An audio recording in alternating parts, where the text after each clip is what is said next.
हिंदी साहित्य lecture number 127। संभावित प्रश्न है असाध्य वीणा में। पहला प्रश्न है, असाध्य वीणा की मूल संवेदना पर विचार करें, 3 स्टार। दूसरा प्रश्न है, असाध्य वीणा के माध्यम से अज्ञेय ने अपनी कला या काव्य शास्त्र से संबंधित धारणाएं प्रस्तुत की हैं। कविता के आधार पर अज्ञेय की काव्य दृष्टि की समीक्षा करें, 3 स्टार। तीसरा प्रश्न है, 2 स्टार का प्रश्न है, असाध्य वीणा पर निम्नलिखित दर्शनों या दार्शनिकों का प्रभाव स्पष्ट करें। जिसमें पहला दर्शन है जैन बौद्ध मत, दूसरा है अस्तित्ववाद और तीसरा है टी.एस. इलियट के विभिन्न सिद्धांत। चौथा प्रश्न है, असाध्य वीणा के शिल्प पक्ष पर टिप्पणी। असाध्य वीणा के शिल्प पक्ष पर टिप्पणी, 3 स्टार। पांचवा प्रश्न है, असाध्य वीणा में एक विशेष प्रकार का रहस्यवाद दिखता है जो मध्यकाल और छायावाद के रहस्यवाद से भी अलग है और टैगोर के रहस्यवाद से भी विचार करें, 2 स्टार। छठा प्रश्न है, अज्ञेय की साहित्य के मूल चिंता व्यक्ति व समाज के संबंधों की है। असाध्य वीणा में भी व्यष्टि और समष्टि का संबंध उनके उसी मूल दृष्टिकोण पर आधारित है, विश्लेषण करें, 3 स्टार। सातवां प्रश्न है, असाध्य वीणा स्वर से मौन और मौन से स्वर की यात्रा है। डॉक्टर विद्यानिवास मिश्र की इस कथन की व्याख्या करें, 1 स्टार। आठवां प्रश्न है, प्रसाद ने अनुभूति को दर्शन में भुलाया था जबकि अज्ञेय ने दर्शन को अनुभूति में घुलाने की राह निकाली। डॉक्टर विजयदेव नारायण शाही के इस कथन का अर्थ स्पष्ट करें, 1 स्टार। और 9वां प्रश्न है, असाध्य वीणा कविता आंगन के पार द्वार नामक संकलन में शामिल है। इस संकलन के नामकरण के औचित्य पर विचार करें, 3 स्टार। अब शुरू करते हैं असाध्य वीणा की संवेदना। इसमें 2 पक्ष है, एक हम देखेंगे कला या काव्य संबंधी मान्यताएं यानी काव्य दृष्टि, और अन्य पक्ष में देखेंगे जीवन दृष्टि। तो काव्य दृष्टि में 4 पॉइंट है। एक तो है सृजन की आहर्ता, दूसरा है सृजन की प्रक्रिया, तीसरा है सृजन का स्वरूप और चौथा है सृजन का प्रभाव। सृजन की आहर्ता का मतलब है काव्य हेतु। काव्य हेतु जो है वो प्रतिभा है जो कि जन्मजात होती है, व्युत्पत्ति है और अभ्यास है। काव्य हेतु के लिए प्रतिभा होनी चाहिए जो कि जन्मजात होता है, व्युत्पत्ति होनी चाहिए और अभ्यास होना चाहिए। काव्य हेतु जो है वो अहंकार शून्यता है। अहंकार शून्यता के लिए सबसे बड़ी काव्य हेतु के लिए सबसे बड़ी आहर्ता अहंकार शून्यता है। काव्य दृष्टि में दूसरा पॉइंट था सृजन की प्रक्रिया। सृजन की प्रक्रिया का मतलब है काव्य रचना की प्रक्रिया। काव्य रचना की प्रक्रिया में पहला पॉइंट है अहंकार विलयन की प्रक्रिया। अहंकार विलयन की प्रक्रिया। दूसरा पॉइंट है तादात्म्य की प्रक्रिया जिसमें है ब्रह्मा या परंपरा के साथ, और तीसरा है व्यक्तिकता। तीसरा पॉइंट है काव्य दृष्टि में सृजन का स्वरूप, जिसमें सृजन का स्वरूप का मतलब है काव्य लक्षण। काव्य लक्षण किसका? प्रगतिवाद का। और चौथा पॉइंट है काव्य दृष्टि में सृजन का प्रभाव, जिसमें सृजन के प्रभाव का मतलब है काव्य प्रयोजन। तो काव्य प्रयोजन में 3 चीज़ें हैं। एक तो है सम्मोहनकारी या अनुनयनकारी। दूसरा है समान किंतु भिन्न प्रभाव। और तीसरा है स्वधर्म की पहचान यानी युग परिवर्तन। स्वधर्म की पहचान मतलब युग परिवर्तन। अब एक शब्द है लिंग्विस्टिक टेस्ट, लिंग्विस्टिक टेस्ट। तो इसका मतलब है कविता की व्याख्या सिर्फ कविता के भाषा के आधार पर करना। कविता की व्याख्या सिर्फ कविता के भाषा के आधार पर करना। व्याख्या में कवि तथा उसके पृष्ठभूमि को कोई आधार नहीं बनाना। व्याख्या में कवि तथा उसके पृष्ठभूमि को कोई आधार नहीं बनाना।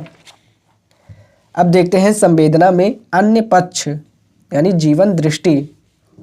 तो जीवन दृष्टि में पहला पॉइंट है युगीन संकट की पहचान। युगीन संकट की पहचान में पहले है निराला जिन्होंने पहचाना अंग्रेज को, प्रसाद दूसरे हैं प्रसाद जिन्होंने पहचाना विषमता को, और तीसरे हैं अज्ञेय। अज्ञेय ने अनास्था का संकट के बारे में पहचाना, और अनास्था का संकट ही सब कुछ है। सब कुछ मतलब ईश्वर, सब कुछ को ईश्वर माना। दूसरा है जीवन दृष्टि में सांस्कृतिक अस्मिता। सांस्कृतिक अस्मिता इस साइकोसिंथेसिस, इसमें एक शब्द है साइकोसिंथेसिस। साइकोसिंथेसिस का मतलब है ऐसी स्थिति जब कुल मन मिलकर एक हो जाता है। ऐसी स्थिति जब कुल मन मिलकर एक हो जाता है, जब संपूर्ण चेतना एक बिंदु पर केंद्रित हो जाती है। जब संपूर्ण चेतना एक बिंदु पर केंद्रित हो जाती है, ये भारतीय परंपरा है। और फ्रायड का मनोविश्लेषणवाद भी इसी में आता है। विश्लेषण का मतलब है प्रक्रिया। विश्लेषण को एक संदर्भ में प्रक्रिया कहा जाता है, और प्रक्रिया का मतलब है जो चीज़ें चिपकी हुई हैं उनको अलग अलग करने की प्रक्रिया। प्रक्रिया का मतलब है जो चीज़ें चिपकी हुई हैं उनको अलग अलग करने की प्रक्रिया। अब विश्लेषण में वी का मतलब है अलग करना, और श्लेषण का मतलब है जो आपस में चिपका हुआ है। तीसरा पॉइंट है जीवन दृष्टि में प्रकृति। तो प्रकृति है छायावाद की तरह है, पर प्रकृति के प्रति नज़रिया, प्रकृति छायावाद की तरह है पर प्रकृति के प्रति नज़रिया गैर रोमानी है। और प्रकृति में है देशजता या ग्राम्यता। प्रकृति देशजता या ग्राम्यता है, यानी जहाँ यह कविता झींगुर और मेढक आदि की बात करती है वहाँ यह छायावाद से अलग होती है। प्रकृति में है देशजता या ग्राम्यता, जिसका मतलब है जहाँ यह कविता झींगुर और मेढक आदि की बात करती है वहाँ यह छायावाद से अलग होती है। जीवन दृष्टि में चौथा पॉइंट है व्यक्ति समाज संबंध, जिसमें पहले है मार्क्सवादी। मार्क्सवादी जो है वो व्यक्तिगता का निषेध करते हैं, जिसमें नाम आता है अज्ञेय का। अज्ञेय में पहला पॉइंट है व्यक्तित्व का निर्धारण समाज करता है। व्यक्तित्व का निर्धारण समाज करता है। दूसरा पॉइंट है परंतु व्यक्ति को यथासंभव स्वाधीनता मिलनी चाहिए। परंतु व्यक्ति को यथासंभव स्वाधीनता मिलनी चाहिए। और दूसरा पॉइंट है भूखी पीढ़ी। भूखी पीढ़ी में है सामाजिकता का निषेध। सामाजिकता का निषेध। एक है अब देखते हैं रसल कोडवेल विवाद। रसल कोडवेल विवाद। रसल कहते हैं व्यक्ति के व्यक्तिगता का निषेध नहीं कर सकते। व्यक्ति के व्यक्तिगता का निषेध नहीं कर सकते हैं। व्यक्तिगता का महत्व या सम्मान करना चाहिए। जबकि कोडवेल कहते हैं अगर रसेल किसी गरीब या निर्धन परिवार में जन्मे होते तो रसेल आज एक प्रसिद्ध गणितज्ञ नहीं होते। कहने का तात्पर्य है कि किसी व्यक्ति के व्यक्तित्व में सामाजिक परिस्थितियां ही कहने का तात्पर्य है कि किसी व्यक्ति के व्यक्तित्व में सामाजिक परिस्थितियां ही जिम्मेदार होती हैं। मुक्तिबोध। मुक्तिबोध कहते हैं व्यक्ति को जीवित रखने के लिए जितनी व्यक्तिगता जरूरी है उसको उतना महत्व देते हुए बाकी सब समाज का। अज्ञेय कहते हैं समाज को ध्यान में रखकर सामाजिक होना, बाकी सब व्यक्ति का। समाज को ध्यान में रखकर सामाजिक होना, बाकी सब व्यक्ति का, यानी व्यक्तिगता को महत्व देते हैं ये। अब हम देखते हैं अज्ञेय पर दार्शनिक प्रभाव। अज्ञेय पर क्या दार्शनिक प्रभाव है। तो पहला है जैन बौद्ध मत। पहला प्रभाव है जैन बौद्ध मत का। जैन बौद्ध मत में है महायान से संबंध है, जैन बौद्ध मत का महायान से संबंध है, जिसमें माध्यमिक शून्यवाद और योगाचार विज्ञानवाद की बात है। माध्यमिक शून्यवाद और योगाचार विज्ञानवाद का महत्व है। माध्यमिक शून्यवाद जो है वो जगत शून्य है मानता है, जगत शून्य है मानता है माध्यमिक शून्यवाद। इसमें नागार्जुन का नाम आता है। माध्यमिक शून्यवाद में नागार्जुन जो है वो शंकर का अद्वैतवाद मानते हैं। शंकर मतलब शंकराचार्य का अद्वैतवाद मानते हैं। माध्यमिक शून्यवाद के बाद योगाचार विज्ञानवाद आता है। योगाचार विज्ञानवाद में असंग और वसुबंधु का नाम आता है। असंग और वसुबंधु का नाम आता है। असंग की पुस्तक का नाम सर्च करके आपको लिख लेना है। योगाचार विज्ञानवाद मानता है कि जगत जो है वो चेतन और आंतरिक से मिलकर बना है और परिनिष्पन्न जो है वो ईश्वर है। दूसरे दर्शन का नाम है टी.एस. एलियट का नव्य शास्त्रवादी दर्शन। टी.एस. एलियट का नव्य शास्त्रवादी दर्शन। टी.एस. एलियट ने 3 सिद्धांत दिए, जिसमें पहला सिद्धांत है निर्वैयक्तिकता। निर्वैयक्तिकता जो है ये रोमांटिसिज्म के विरोध में है, यानी स्वच्छंदतावाद के विरोध में है। टी.एस. एलियट ने निर्वैयक्तिकता को टी.एस. एलियट ने इसे वोमेटिंग ऑफ इमोशन कहा है। टी.एस. एलियट ने इसे वोमेटिंग ऑफ इमोशन कहा है निर्वैयक्तिकता को। और निर्वैयक्तिकता जो है वो रोमांटिसिज्म के विरोध में है। रोमांटिसिज्म क्या है? तीव्रतम भावुक स्थितियों के अनुभूत शांत क्षणों में कविता है। तीव्रतम भावुक स्थितियों के अनुभूति शांत क्षणों में वही कविता है। ठीक, कविता में कवि की उपस्थिति जरूरी है, पर कवि का व्यक्तित्व या भावना इसमें शामिल नहीं है या ना होनी चाहिए। अगला पॉइंट है बीड़ा बजाने की प्रक्रिया में प्रियवंद का होना जरूरी है, पर वह संगीत प्रियवंद वर्ज्य कीर्ति या वीणा का नहीं बल्कि परंपरा का है। अगला पॉइंट है एलियट का सिद्धांत निर्वैयक्तिकता प्रियवंद के माध्यम से व्यक्त की गई। टी.एस. एलियट के तीनों सिद्धांत में से दूसरा सिद्धांत है परंपरा। किसी भी रचना का महत्व उतना ही है जितना उसने अपनी परंपरा में बदलाव किया है। पूरी परंपरा में कितना समंजन किया, पूरी परंपरा में कितना समंजन किया यानी एडजस्टमेंट किया, किसी भी रचना का मूल्यांकन परंपरा के सापेक्ष होगा, ये एलियट कहते हैं। और अज्ञे कहते हैं किसी भी रचना से हम परंपरा में कुछ नया नहीं जोड़ते। किसी भी रचना से हम परंपरा में कुछ नया नहीं जोड़ते। एलियट से ज़्यादा अज्ञे ने परंपरा को महत्व दिया है। बीड़ा का संगीत प्रियवंद वर्ज्य कीर्ति वीणा का नहीं बल्कि परंपरा का है। बीड़ा का संगीत प्रियवंद व्रज कीर्ति वीणा का नहीं बल्कि परंपरा का है। टी.एस. एलियट के तीसरा सिद्धांत है वस्तुनिष्ठ समीकरण, जिसका मतलब है उत्तरकालीन विटगेनस्टीन ने यह स्पष्ट किया कि ऐसी भाषा हो ही नहीं सकती जो गणित के सिद्धांत पर काम करे। भाषा के सिद्धांत पर काम करेगी। भाषा के सिद्धांत पर काम करेगी। अब देखते हैं अज्ञे पर दार्शनिक प्रभाव में तीसरा प्रभाव है अस्तित्ववाद का। अस्तित्ववाद का मतलब है निरीश्वरवादी या आश्रितवादी। कुछ लोग इसे निरीश्वरवादी मानते हैं, कुछ लोग अस्तित्ववादी मानते हैं। इसमें नाम है सात्र का। सात्र जो है ये फ्रांस के हैं। दूसरा नाम है कामू का। कामू जो है ये भी फ्रांस के हैं। तीसरा नाम है हाइडेगर का, जो कि जर्मनी के हैं। तो अस्तित्ववाद में 3 लोगों का नाम सात्र, कामू, हाइडेगर। निरीश्वरवादी अस्तित्ववाद की अनास्था के बिंदु को अज्ञे ने खारिज किया। निरीश्वरवादी अस्तित्ववाद के अनास्था के बिंदु को अज्ञे ने खारिज किया। ईश्वरवादी अस्तित्ववाद।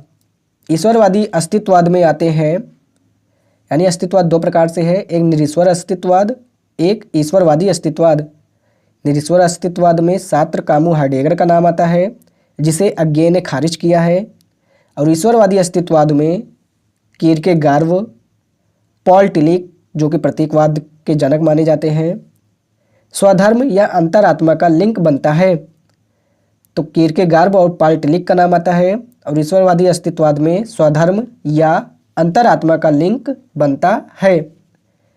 तो इसी के साथ लेक्चर नंबर 127 हिंदी साहित्य का यहीं पे समाप्त होता है। हिंदी साहित्य क्लास 128। अब हम देखते हैं शिल्प। शिल्प में हमें क्या क्या देखना है, पहले ये देखते हैं। शिल्प में सबसे पहले नज़रिया देखेंगे, फिर काव्य रूप देखेंगे, फिर भाषा देखेंगे, फिर उपमान या अप्रस्तुत देखेंगे, फिर बिंब देखेंगे, फिर प्रतीक और फिर लय। तो शिल्प में नज़रिया में है, शिल्प का ज़्यादा महत्व है कथ्य की अपेक्षा, यानी सजग शिल्प हैं, शब्दों के शिल्पी कहलाते हैं। काव्य रूप में बात करें तो लंबी कविता है, यानी अनुभूतिपरक लंबी कविता है।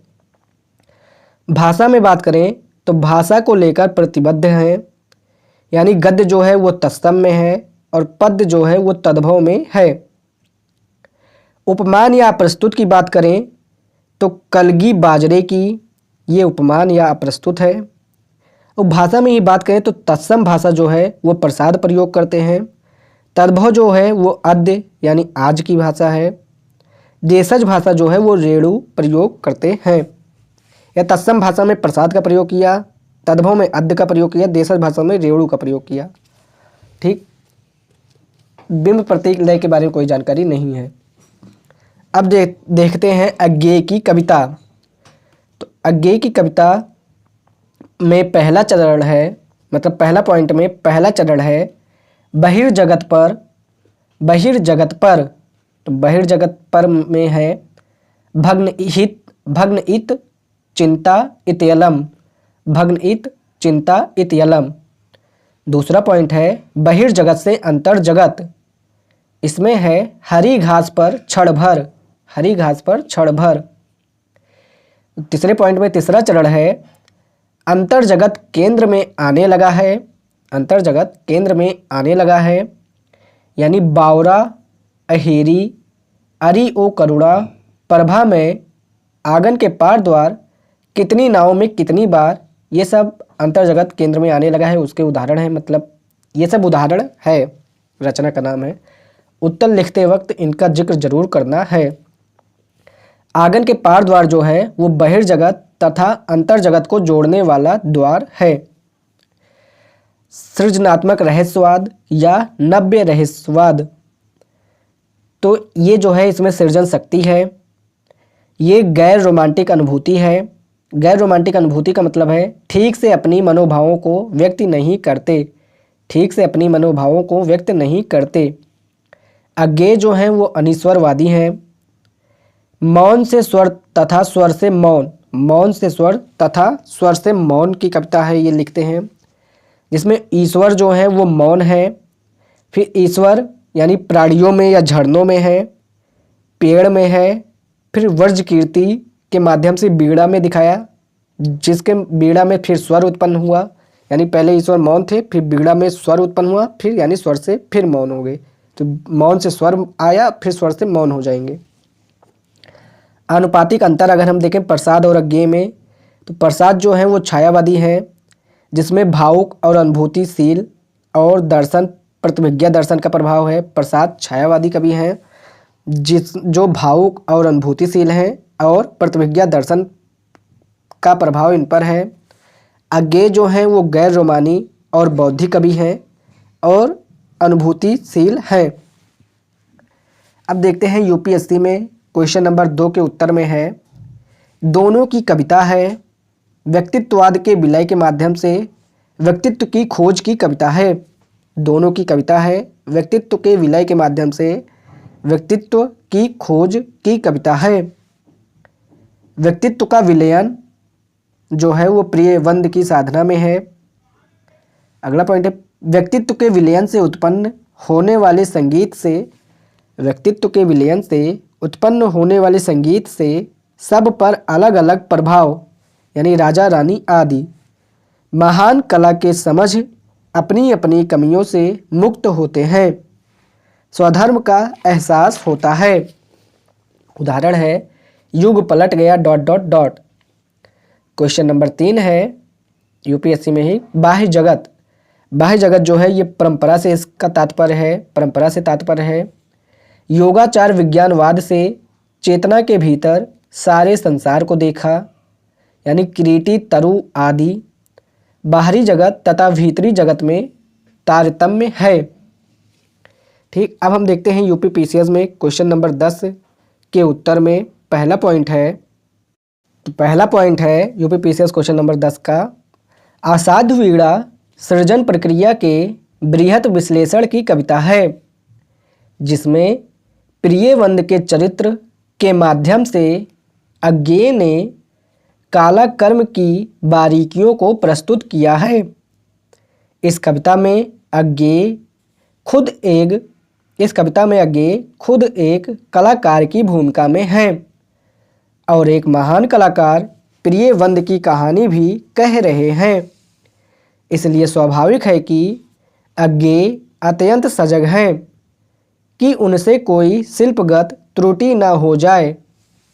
दूसरा पॉइंट है सजगता के विभिन्न पक्ष, जिसमें पॉइंट है भाषा की सजगता विशेषता शब्दों के चयन व निर्माण में है।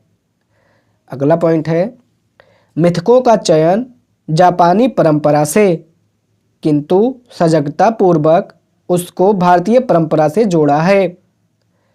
अगला पॉइंट है जटिल दर्शन और सहज अनुभूतियों को इस तरह से जोड़ा है कि कहीं भी पैबंद नजर नहीं आए। तीसरा पॉइंट है एक दूसरे संदर्भ में देखें तो प्रियवंद की साधना प्रक्रिया में भी कलाकार की सजगता हर क्षण दिखाई पड़ती है। जैसे पॉइंट है यह सजगता की कला की दुनिया में अहंकार नहीं, अहंकार का विलयन जरूरी है। यह सजगता की कला की दुनिया में अहंकार नहीं, अहंकार का विलयन जरूरी है। अगला पॉइंट है गहरे ध्यान के स्तर पर पहुंचकर संपूर्ण परंपरा से एकाकार होना और इस बात के लिए सजग होना कि मेरे पास अपना कहने के लिए कुछ भी नहीं है। अगला पॉइंट है रचना प्रक्रिया संपन्न होने के बाद भी सजग रहना कि अनावश्यक श्रेय स्वीकार न किया जाए। ठीक, अब हम देखते हैं राम की शक्ति पूजा और आसाध्य वीणा की तुलना। सबसे पहले देखते हैं समानताएं। समानताएं में पहला पॉइंट है दोनों कविता किसी न किसी अर्थ में शक्ति की साधना की कविताएं हैं। दूसरा पॉइंट है शक्ति को स्रोत भीतर माना गया, शक्ति का स्रोत भीतर माना गया। तीसरा पॉइंट है शक्ति की उपलब्धि के लिए दोनों में आत्मनिवेदन की बिंदु तक नायक पहुंचा है। शक्ति की उपलब्धि के लिए दोनों में आत्मनिवेदन की बिंदु तक नायक पहुंचा है। चौथा पॉइंट है दोनों के नायक उदात्त हैं। पांचवा पॉइंट है दोनों मिथकों पर आधारित कविताएं हैं। छठा पॉइंट है दोनों में शक्ति लोक जीवन के लिए कल्याणकारी है। सातवां पॉइंट है शक्ति की साधना दोनों में एकांतिक है, चाहे उसका प्रभाव लोक मंगलकारी हो। आठवां पॉइंट है कवि ने निजता का प्रक्षेपण किया है, अपने आप को प्रोजेक्ट। उदाहरण है प्रिय पाठक यो मेरी वाणी भी मौन ... नवा पॉइंट है प्रकृति की सघन उपस्थिति दोनों में है। 10वां पॉइंट है दोनों में परंपरा का अत्यधिक महत्व है। राम की शक्ति पूजा में उदाहरण है प्रजापतियों के संयम से संरक्षित ... 11वां पॉइंट है दोनों लंबी कविताएं हैं। 12वां पॉइंट है दोनों में पूर्व दीप्ति का प्रयोग। 13वां पॉइंट है प्रतीक और बिंब दोनों में भरपूर मात्रा में है। अब अंतर देखते हैं राम की शक्ति पूजा और असाध्य वीणा में। तो राम की शक्ति पूजा में पहला पॉइंट है भारतीय मिथक। असाध्य वीणा में पहला पॉइंट है जापानी मिथक। राम की शक्ति पूजा में दूसरा पॉइंट है पराधीनता संकट। असाध्य वीणा में दूसरा पॉइंट है अनास्था का संकट। राम की शक्ति पूजा में तीसरा पॉइंट है खुद पर संशय। असाध्य वीणा में तीसरा पॉइंट है पूरी तरह आस्था। राम की शक्ति पूजा में चौथा पॉइंट है पाश्चात्य विचारधाराओं का असर नहीं के बराबर। असाध्य वीणा में चौथा पॉइंट है अस्तित्ववाद, इलियट आदि का प्रभाव। राम की शक्ति पूजा में पांचवा पॉइंट है रोमांटिक दृष्टिकोण। असाध्य वीणा में पांचवा पॉइंट है गैर रोमांटिक दृष्टिकोण। राम की शक्ति पूजा में छठवां पॉइंट है नाटकीय द्वंद्व की सघनता। असाध्य वीणा में छठवां पॉइंट है अधिक द्वंद्व नहीं, सरल कथानक। राम की शक्ति पूजा में सातवां पॉइंट है भाषा मुख्यतः तत्समी। असाध्य वीणा में सातवां पॉइंट है तद्भवी। राम की शक्ति पूजा में आठवां पॉइंट है छंद है किंतु छंद के भीतर मुक्ति है। असाध्य वीणा में आठवां पॉइंट है छंद टूट गया है, लय बची हुई है। राम की शक्ति पूजा में नौवां पॉइंट है लंबी प्रबंधात्मक कविता। असाध्य वीणा में नौवां पॉइंट है अनुभूति परक लंबी कविता। अब हम देखते हैं राम की शक्ति पूजा और ब्रह्म राक्षस में तुलना। सबसे पहले समानता देखते हैं। समानता में पहला पॉइंट है मिथकीय आधार। दूसरा पॉइंट है गहरा अंतर्द्वंद जो आत्मधिक्कार तक पहुंचा है। तीसरा पॉइंट है दोनों में संघर्ष बुरे और अच्छे नहीं बल्कि अच्छे और अधिक अच्छे में है। चौथा पॉइंट है दोनों में सैद्धांतिक सहमति है कि शक्ति का प्रयोग लोक मंगल में होना चाहिए। पांचवा पॉइंट है निजता का प्रक्षेपण। छठा पॉइंट है दोनों की शुरुआत अंधेरे और निराशा से हुई है किंतु अंततः दोनों कविताएं आशा की बिंदु तक पहुंची हैं। सातवां पॉइंट है दोनों लंबी कविताएं हैं। आठवां पॉइंट है भाषा तत्समी है। नौवां पॉइंट है अत्यधिक नाटकीयता। 10वां पॉइंट है विशेषता भयानक बिंबों की सघन उपस्थिति है। विशेषता भयानक बिंबों की सघन उपस्थिति है। अब हम देखते हैं राम की शक्ति पूजा और ब्रह्म राक्षस में अंतर। तो राम की शक्ति पूजा में पहला पॉइंट है मूल समस्या शक्तिहीनता की है ना कि उसके प्रयोग की है। ब्रह्म राक्षस में पहला पॉइंट है मूल समस्या शक्ति के प्रयोग की है ना कि उसकी उपस्थिति की है। राम की शक्ति पूजा में दूसरा पॉइंट है नायक जनजीवन से गहराई से जुड़ा है। ब्रह्म राक्षस में दूसरा पॉइंट है नायक जनजीवन से कटा हुआ है। राम की शक्ति पूजा में तीसरा पॉइंट है आंतरिक और बाह्य दोनों संघर्ष है। ब्रह्म राक्षस में तीसरा पॉइंट है सिर्फ आंतरिक संघर्ष है। राम की शक्ति पूजा में चौथा पॉइंट है नायक उदात्त है। ब्रह्म राक्षस में चौथा पॉइंट है नायक अहंकारी है इसलिए महान होकर भी उदात्त नहीं है। राम की शक्ति पूजा में पांचवा पॉइंट है लोक प्रचलित मिथक। ब्रह्म राक्षस में पांचवा पॉइंट है प्रायः अज्ञात सा मिथक। प्रायः अज्ञात सा मिथक। राम की शक्ति पूजा में छठा पॉइंट है प्रबंधात्मक लंबी कविता है। ब्रह्म राक्षस में पांचवा पॉइंट है प्रायः अज्ञात सा मिथक है। प्रायः अज्ञात सा मिथक। राम की शक्ति पूजा में छठा पॉइंट है प्रबंधात्मक लंबी कविता है। ब्रह्म राक्षस में छठा पॉइंट है विश्लेषणात्मक लंबी कविता है। राम की शक्ति पूजा में सातवां पॉइंट है छंद मौजूद है किंतु उसके भीतर प्रयोग है। ब्रह्मराक्षस में 7वां पॉइंट है, छंद टूट गया है, लय सुरक्षित है। तो इसी के साथ लेक्चर नंबर 128 हिंदी साहित्य का यहीं पे समाप्त होता है। हिंदी साहित्य क्लास 130 नागार्जुन। और अब हम देखते हैं नागार्जुन को। तो सबसे पहले हम इनसे देखते हैं संभावित प्रश्न देखें।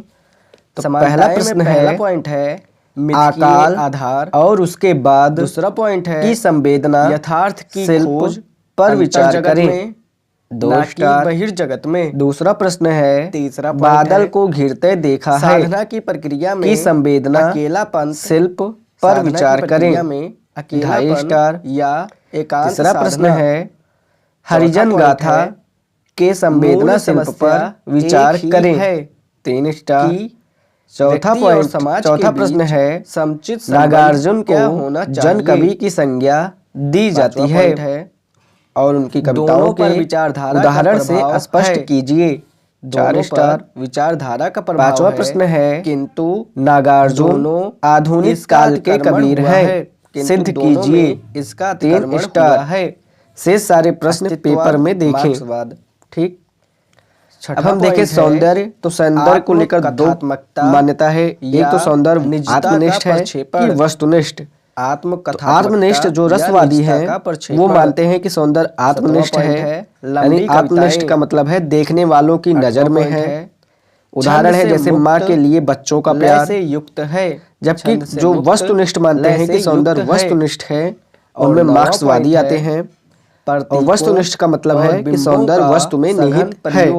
प्रतीकों और शुक्ल जी सघन सौंदर्य को आत्मनिष्ठ और वस्तुनिष्ठ दोनों मानते हैं। ब्रह्मराक्षस और असाध्य। अब देखते हैं हम क्वेश्चन 5 था, ब्रह्मराक्षस में नागार्जुन आधुनिक काल के कबीर है से भरा नायक। चलिए इसके आंसर की बात करते हैं। से भरा नायक। तो आंसर में है कबीरदास पहला पॉइंट भक्ति काल के विद्रोही कवि हैं और नागार्जुन आधुनिक काल के अहंकार शून्यता से अपने समय के सामाजिक कुरीतियों निवेदन और प्रतिक्रियावादी ताकतों से लड़ने का जैसा हौसला नायक इन दोनों कवियों ने दिखाया है, वैसा कहीं और नहीं दिखता।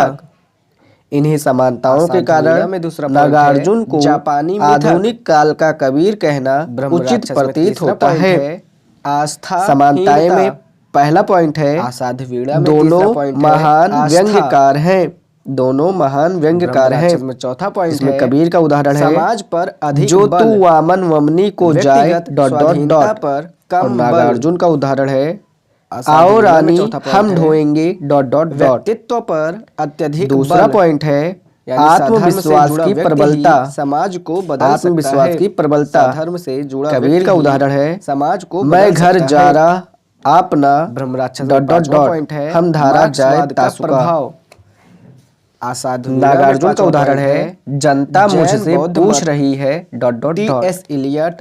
तीसरा पॉइंट है, अस्तित्ववाद का प्रभाव, दलित समाज के प्रति इसी के साथ गहरी निष्ठा और संवेदना का यहीं पे समाप्त होता है। नागार्जुन के लिए संवेदना का बिंदु है, नागार्जुन के लिए संवेदना का बिंदु है, किंतु कबीर के लिए स्वयं वेदना है, किंतु कबीर के लिए स्वयं वेदना है।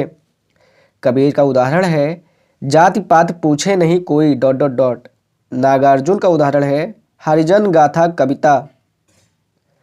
चौथा पॉइंट है, दोनों ने अपने समय की राजनीतिक सत्ता से टकराए हैं। कबीर का सिकंदर लोदी से खूब टकराव हुआ और मरवा नहीं पाया और नागार्जुन नेहरू जी और इंदिरा से टकराव हुआ। पांचवा पॉइंट है, मानव के साथ साथ प्राणी मात्र के लिए करुणा। कबीर का उदाहरण है, साईं के सब जीव हैं ... और एक उदाहरण है, बकरी पाती खात है ... नागार्जुन का उदाहरण है, कई दिनों तक कानी कुतिया ... छठा पॉइंट है, दोनों ने अपनी विचारधारा का अतिक्रमण करने का साहस किया। कबीर का उदाहरण है, नाथ पंथ और हठ योग को खारिज और नागार्जुन ने नागार्जुन का उदाहरण है क्या दक्षिण क्या वाम, जनता को रोटी से काम। 7वां पॉइंट है लोक भाषा, लोक बिंब, लोक प्रतीकों का प्रयोग, जिसमें कबीर का उदाहरण है संस्कृत है लोक, सतगुरु है रंगरेज ...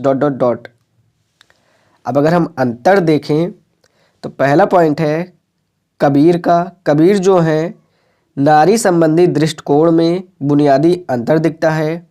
कबीर के नारी संबंधी दृष्टिकोण में बुनियादी अंतर दिखता है। उदाहरण है कबीर का नारी के झाई पड़त ... जबकि नागार्जुन में है, नागार्जुन कहते हैं जिस पति को संकट में अपनी पत्नी की याद आती हो, जिस पति को संकट में अपनी पत्नी की याद आती हो। उदाहरण है याद आता सिंदूर ... दूसरा पॉइंट है कबीर आध्यात्मिक व्यक्ति है जबकि नागार्जुन आध्यात्मिक नहीं है। कबीर का उदाहरण है जो बिछुड़े हैं ... और नागार्जुन का उदाहरण है जाने दो वह कभी कल्पित है। तीसरा पॉइंट है राजनीतिक व्यंग कबीर के यहाँ नहीं के बराबर है जबकि नागार्जुन के यहाँ भरमार है। तो इसी के साथ लेक्चर नंबर 130 हिंदी साहित्य का यहीं पे समाप्त होता है। वर्ग प्रतिबद्धता से संबंधित कविताएं। अब हम देखते हैं प्रतिबद्धता से संबंधित कविताएं। पहली कविता है जनता मुझसे पूछ रही है क्या बतलाऊं, जनता मुझसे पूछ रही है क्या बतलाऊं ... अगला कविता है क्या है दक्षिण क्या है वाम, जनता को रोटी से है काम। अगला कविता है प्रतिबद्ध हूँ, संबद्ध हूँ, आबद्ध हूँ, प्रतिबद्ध हूँ, जी हाँ प्रतिबद्ध हूँ।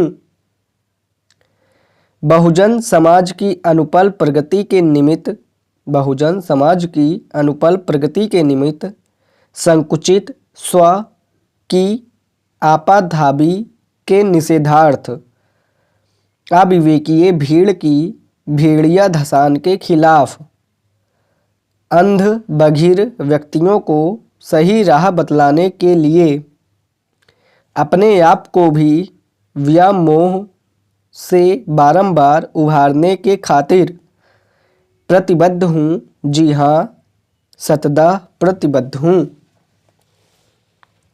देखते हैं उनको प्रणाम।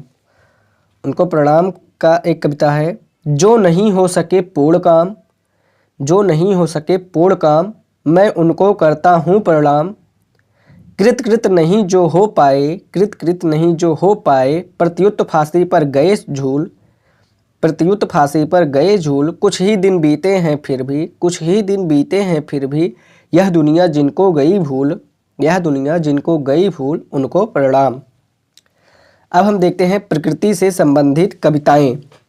तो प्रकृति से संबंधित कविताओं में पहला है न्योला।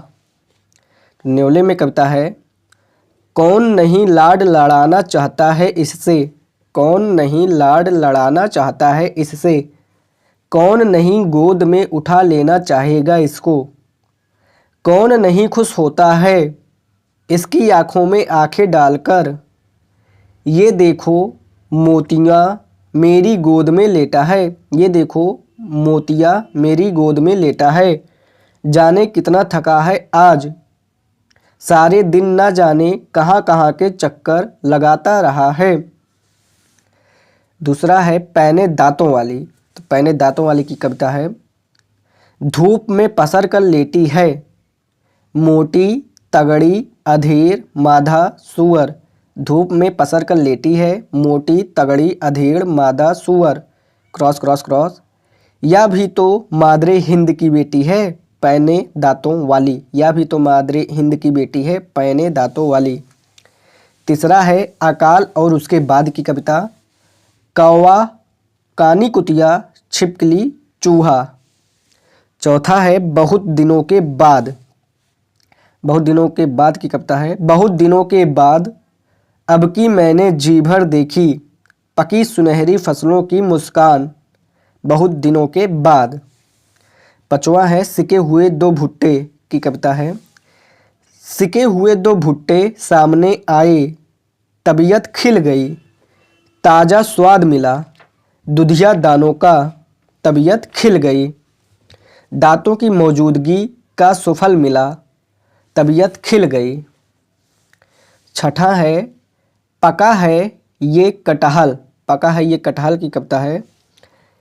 आह क्या खूब पका है यह कटहल, आह कितना बड़ा है यह कटहल, आह कैसे मह मह करता है यह कटहल, आह कैसे खुद ही गिर पड़ा गाछ से, आह किस तरह पड़ा है चारों खाने चित। अब हम देखते हैं प्रेम से संबंधित कविताएं। तो इसमें पहला है सिंदूर तिलकित भाल वाली कविता। घोर निर्जन में परिस्थिति ने दिया है डाल, घोर निर्जन में परिस्थिति ने दिया है डाल, याद आता तुम्हारा सिंदूर तिलकित भाल। दूसरा है वह दंतुरित मुस्कान। तो इसकी कविता है तुम्हारी यह दंतुरित मुस्कान मृतक में भी डाल देगी जान। तीसरा है गुलाबी चूड़ियाँ, प्राइवेट बस का ड्राइवर है ... चौथा है लालू साहू, लालू साहू की कविता है। शोक विह्वल लालू साहू, शोक विह्वल लालू साहू अपनी पत्नी की चिंता में कूद गया। और पांचवा है एक फांक आँख एक फांक नाक। तो कविता है कैसे भूल जाऊं ही, कैसे भूल जाऊं ही, कैसे भूल जाऊं री, कैसे भूल जाऊं री, झटके में देखी उस रात वहाँ की, एक फांक आँख एक फांक नाक, कैसे भूल जाऊं री। Cross cross cross. कितनी देर तक रही नाचती कपाल के भीतर की कोठरी में, कितनी देर तक रही नाचती कपाल के भीतर की कटोरी में, धारण किए कर्मशा तकली का रूप, एक फाक आँख एक फाक नाक। अब हम देखते हैं व्यंग्य कविताएं। अब हम देखते हैं व्यंग्य कविताएं। व्यंग्य कविताओं में पहला है मास्टर की कविता, जिसमें है बरसा कर बेबस बच्चों पर मिनट मिनट में 5 तमाचे, बरसा कर बेबस बच्चों पर, बरसा कर बेबस बच्चों पर मिनट मिनट में 5 तमाचे, दुखरन मास्टर गढ़ते रहे किसी तरह आदम के साँचे। दूसरी कविता है नया तरीका, यानी राशन के बारे में कविता है। क्या है 2000 मन गेहूँ आया 10 गाँवों के नाम, 2000 मन गेहूँ आया 10 गाँवों के नाम, खुला चोर बाजार बढ़ा चोकर चूनी का दाम, खुला चोर बाजार बढ़ा चोकर चूनी का दाम। Cross cross cross. नया तरीका अपनाया है राधे ने इस साल, नया तरीका अपनाया है राधे ने इस साल, सरकारी गल्ला चुपके से भेज रहा नेपाल, सरकारी गल्ला चुपके से भेज रहा नेपाल ... तीसरी कविता है आओ रानी हम ढोएंगे पालकी ... यही राय है जवाहरलाल की। चौथी कविता है तीनों बंदर बापू के।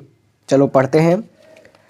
बापू के भी ताऊ निकले, बापू के भी ताऊ निकले, तीनों बंदर बापू के, सरल सूत्र उलझाऊ निकले तीनों बंदर बापू के, 100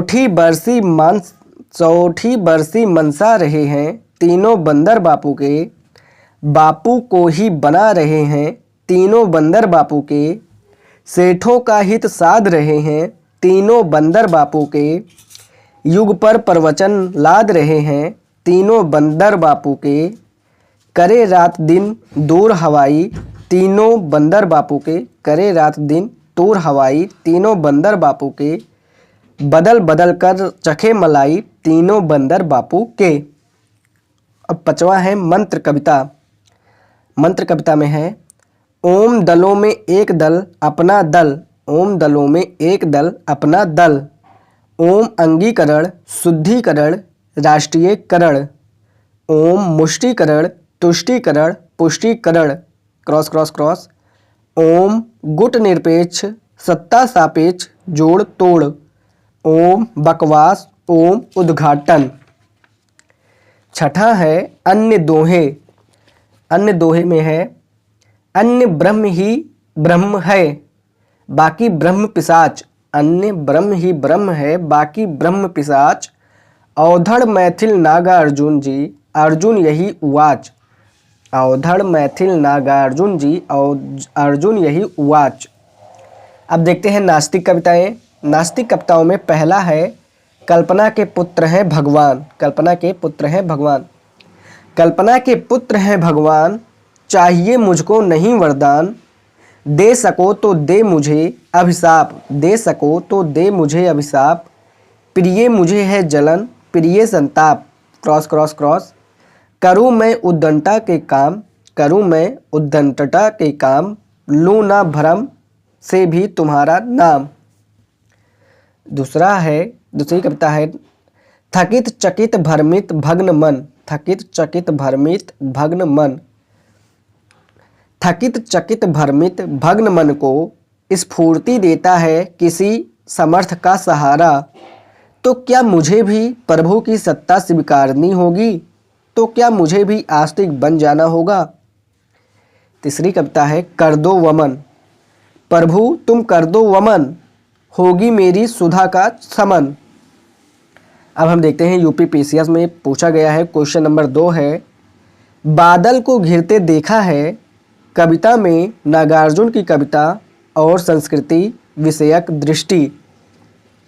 तो इसके उत्तर में पहला पॉइंट है बादल को घिरते देखा है नागार्जुन की प्रकृति और संस्कृति विषयक दृष्टि के संबंध में महत्वपूर्ण और विरल कविता है जो प्रगतिवाद की यांत्रिकताओं का विरोध करके प्रगतिशील सौंदर्य बोध व मूल्य बोध को नया आयाम देती है।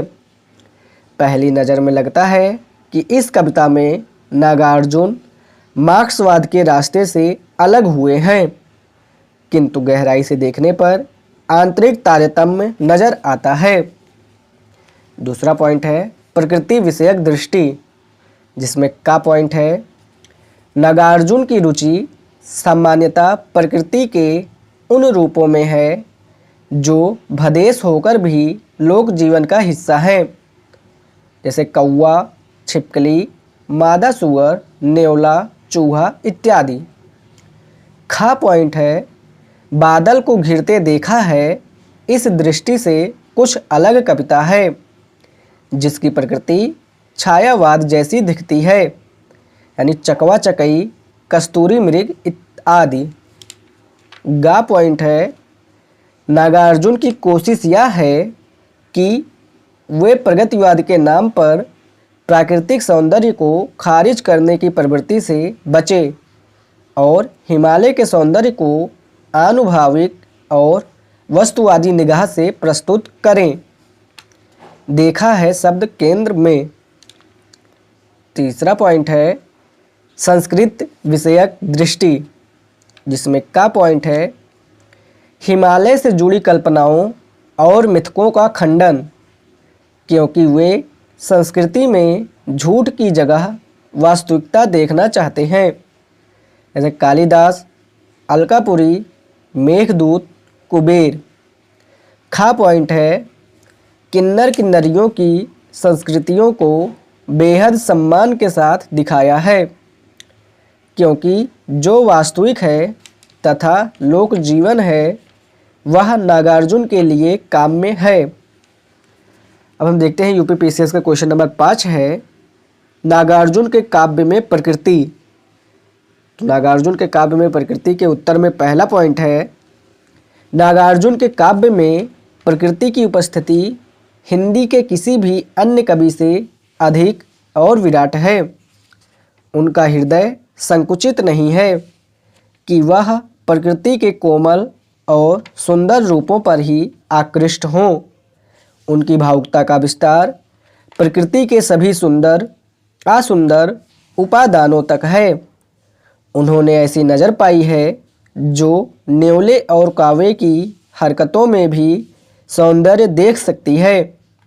जिसे मादा सुअर के प्रति भी सजातीय होने का भाव आ सकता है।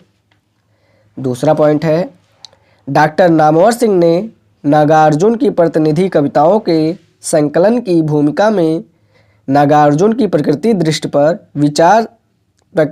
पर विस्तार से लिखा है। 3 नंबर बिंदु जो है नामवर सिंह की भूमिका का कथन में वो लिख देना है। तीसरा पॉइंट है, सामान्यतः प्रकृति को किसान की निगाह से देखा है। का पॉइंट है कटहल, खा पॉइंट है भुट्टे, गा पॉइंट है बहुत दिनों के बाद। चौथा पॉइंट है, प्रकृति के सामान्य व भदेश रूप भी उन्हें सुंदर लगते हैं और उनकी संवेदना का हिस्सा हैं, जैसे है कौवा, न्योला, मादा सुअर, छिपकली, चूहा, कानी कुतिया आदि। अब यूपीपीसीएस का क्वेश्चन नंबर 3 के उत्तर में पहला पॉइंट है, नागार्जुन जन कवि हैं और उनके लिए किसी भी विचारधारा से बड़ी है जनता के प्रति निष्ठा। इसलिए स्वाभाविक है कि जन जीवन की सभी भावनाएं तिक्त और मधुर उनके जीवन में उपस्थित हैं। दूसरा पॉइंट है, वंचित जनता की भूख, गरीबी उनके लिए सबसे बड़ा मुद्दा है। इसलिए शोषण के प्रसंगों पर बात करते हुए अक्सर उनकी वाणी तिक्त हो जाती है। उदाहरण है, जहाँ न भरता पेट देश का, वंचन सिर्फ गरीबों का नहीं होता, दलितों आदिवासियों का भी होता है। बेल्ची कांड से नागार्जुन इतने क्षुब्ध हैं कि वे दलितों के पक्ष में हिंसक क्रांति का सपना देखते हैं। उनकी तिक्तता चरम स्तर पर यहाँ दिखाई पड़ती है। जनबल धनबल सभी जुटेगा, हथियारों की कमी न होगी... तीसरा पॉइंट है, यह तीखापन नागार्जुन का केंद्रीय भाव है जो उन्होंने कई कविताओं में व्यक्त किया भी है। उदाहरण है, प्रतिहिंसा ही अस्थाई भाव है मेरे कवि का, जन जन में जो ऊर्जा भर दे मैं उद्गाता हूँ उस रवि का। प्रतिहिंसा ही अस्थाई भाव है मेरे कवि का, जन जन में जो ऊर्जा भर दे मैं उद्गाता हूँ उस रवि का। एक और उदाहरण है, जनता मुझसे पूछ रही है... चौथा पॉइंट है, लोक जीवन के मधुर रूप, जिसमें का पॉइंट है गृहस्थिक प्रेम के लिए। उदाहरण है, सिंदूर तिलकित भाल। खा पॉइंट है वात्सल्य की अनुभूतियाँ, जिसमें उदाहरण है दंतुरित मुस्कान का। और गा पॉइंट है प्रकृति के मधुर चित्र, जिसमें उदाहरण है कटहल, भुट्टा इत्यादि का। अब हम देखते हैं यूपीपीसीएस का क्वेश्चन नंबर 7 है, प्रगतिशील सौंदर्य बोध में उत्तर में का पॉइंट है, नागार्जुन मार्क्सवादी कवि हैं। इसलिए स्वाभाविक है कि उनका सौंदर्य बोध प्रगतिशील मूल्यों पर ही टिका है। वे कभी कभी मार्क्सवाद की जड़ मान्यताओं का अतिक्रमण करते हैं, किंतु उनकी सौंदर्य दृष्टि में प्रगतिशीलता हमेशा बनी रहती है। खा पॉइंट है प्रगतिशील सौंदर्य बोध का पहला प्रमाण है कि वह व्यक्तियों एवं अन्य प्राणियों में उन सभी का सौंदर्य देख पाते हैं। फिर से बोलता हूँ, प्रगतिशील सौंदर्य बोध का पहला प्रमाण है कि वह व्यक्तियों एवं अन्य प्राणियों में उन सभी का सौंदर्य देख पाते हैं जिन्हें उच्च वर्गीय और अभिजात्य समाज सुंदर नहीं मानता। सामान्यतः भदेश और अप्रस्तुत योग्य समझे जाने वाले प्राणी भी उनकी कविताओं में सुंदर दिखते हैं। हरिजन गाथा में भी सांवले रंग में सौंदर्य देखा है। उदाहरण है, पूरी स्पीड में है ट्रॉम, खाती है दचके पे दचका। सटता है बदन से बदन, पसीने से लथपथ, क्रॉस क्रॉस क्रॉस, सच सच बतलाओ, घिन तो नहीं आती है, जी तो नहीं कूढ़ता है। गा पॉइंट है, बादल को घिरते देखा है, इस दृष्टि से कुछ नए तेवर की कविता है, किंतु गहराई में देखेंगे तो उसका सौंदर्य बोध भी प्रगतिशील ही दिखेगा। सौंदर्य की वस्तुनिष्ठ धारणा इत्यादि। अब देखते हैं यूपीपीसीएस का क्वेश्चन नंबर 9 के उत्तर में पहला पॉइंट है, काव्य शास्त्र में कविता का मुख्य कार्य रस दृष्टि माना गया है। जहाँ तक काव्य प्रयोजन का प्रश्न है, आनंद, यश, धन, कांता संबद्ध उपदेश, स्वेतर छते आदि को महत्वपूर्ण स्थान दिया गया है। नागार्जुन काव्य शास्त्र पढ़कर बनने वाले कवियों में से नहीं है। वे क्रांतिकारी विद्रोही प्रगतिवादी कवि हैं। इसलिए स्वाभाविक ही है कि उनकी कविताएं उस कार्य व प्रयोजन के लिए प्रस्तुत नहीं हैं जो काव्यशास्त्रियों ने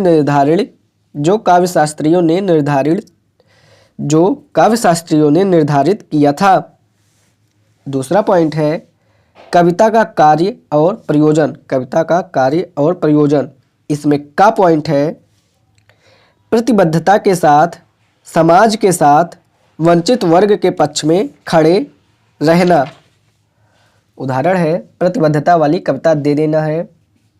खा पॉइंट है, समतामूलक समाज के निर्माण की संभावनाओं के लिए कविता का प्रयोग। समतामूलक समाज के निर्माण की संभावनाओं के लिए कविता का प्रयोग। उदाहरण है, जन बल धन बल सभी जुटेगा, हथियारों की कमी न होगी ... गा पॉइंट है, जो शोषक है उनकी सच्चाई को उजागर करना और तीखे व्यंग करना। उदाहरण है, मास्टर और राशन की दुकान का। घा पॉइंट है, कल्पनाओं को खारिज कर समाज को सच से रूबरू कराना है। कल्पनाओं को खारिज कर समाज को सच से रूबरू कराना है।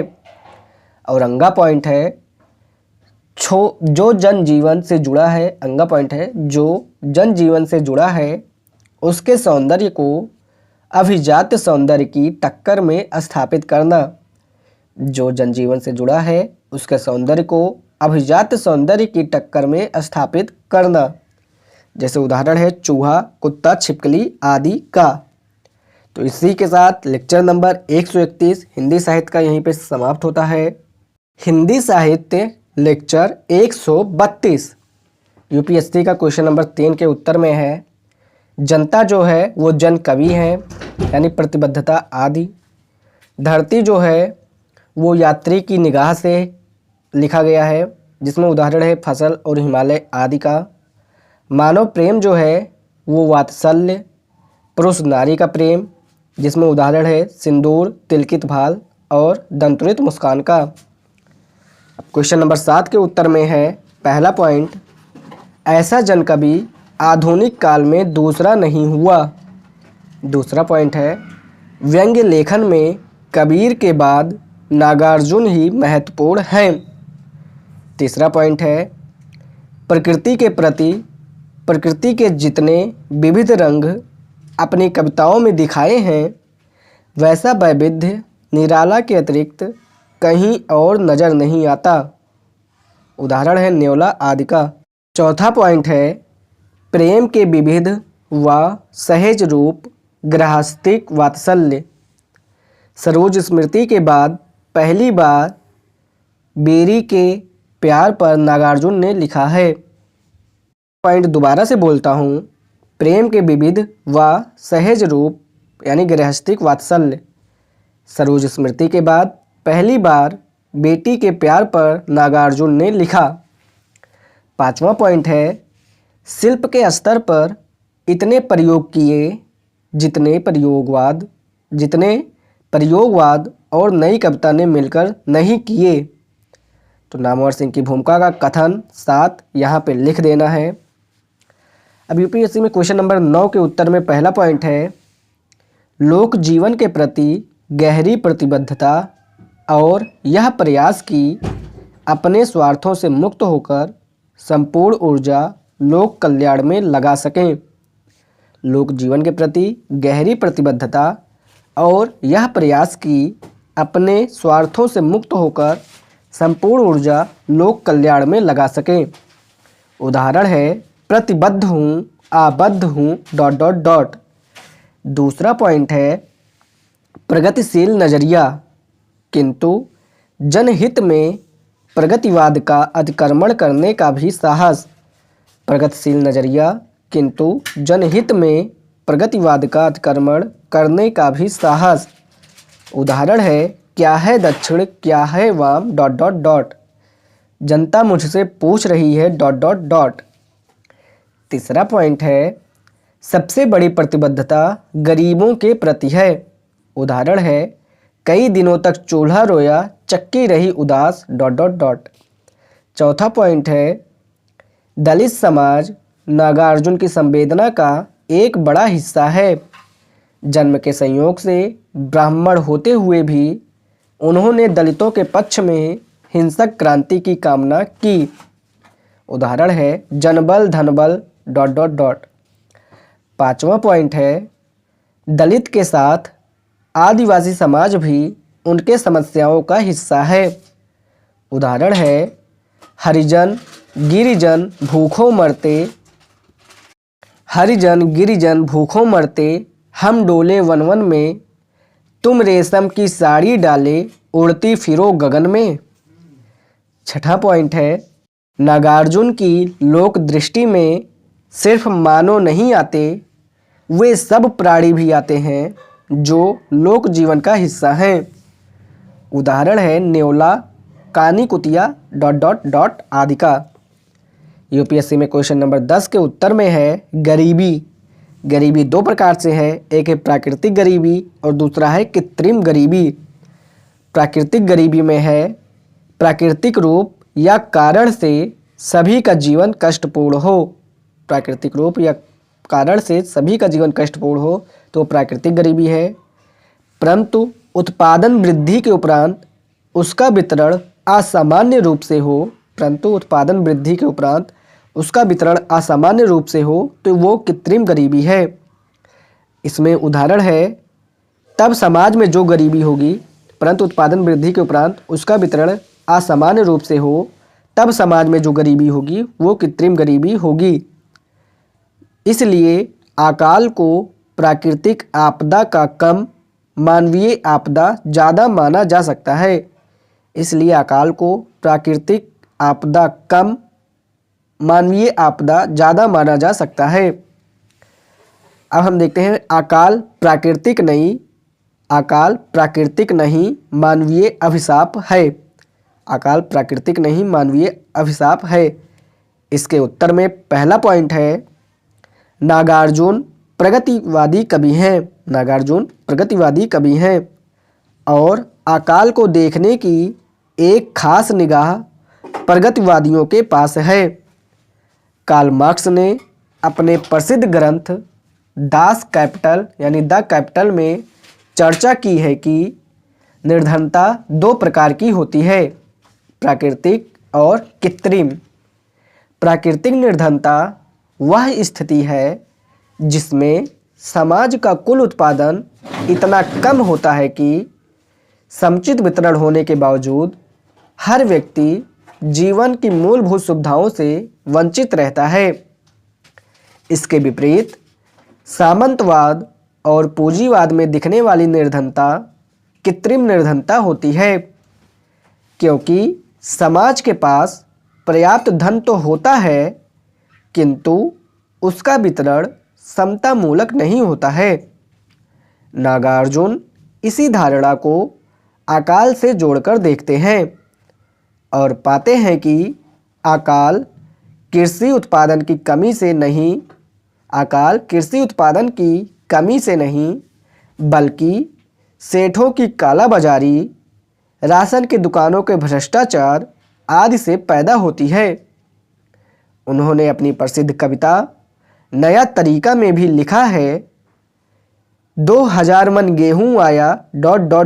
भेज रहा नेपाल। दूसरा पॉइंट है, नकली तरीके से पैदा की गई अन्न की कमी का परिणाम। नकली तरीके से पैदा की गई अन्न की कमी का परिणाम यह होता है कि गरीब और दलित समाज उतना अन्न भी हासिल नहीं कर पाता जितना गरिमापूर्ण मानवीय जीवन के लिए जरूरी है। हरिजन गाथा कविता में ऐसा ही संकेत करते हुए वे कहते हैं, पैदा हुआ है बेचारा ... अध पेटा रहेगा अध नंगा डोलेगा। तीसरा पॉइंट है, नागार्जुन अकाल की समस्या को लेकर बेहद संवेदनशील हैं और वह मनुष्य के लिए नहीं संपूर्ण पारिस्थितिकीय तंत्र को तोड़ देने वाली स्थिति है। अपनी क्वासिक